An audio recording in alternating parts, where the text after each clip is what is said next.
Welcome to Bonfire by Design. Today we'll take you through the process of using one of our fire starters to make an actual fire. So we'll not only take you through the assembly process, but actually starting the fire itself. So let's get started. When it comes to fire starters, you'll find both a welded and non-welded options available. Welded fire starters come as a single unit, while non-welded ones require some simple assembly.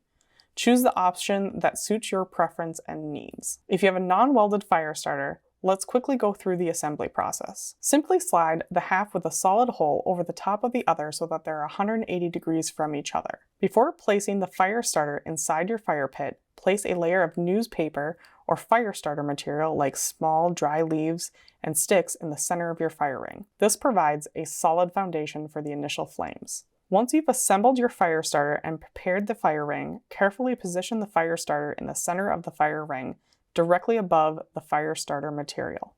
Make sure it stands upright and is stable. Now it's time to build your fire. Start by placing smaller sticks around the fire starter, leaving some space for air and your match to go. Ignite your fire and gradually add larger logs as the fire grows. This kind of stacking method allows for optimal airflow, ensuring a steady and consistent burn. When your fire is well lit, go ahead and remove your fire starter with a fire poker using the top hole. Place it in a safe area away from walking paths and any combustible material. Whether you opted for a welded or non-welded option, remember to prioritize safety and follow all local fire regulations.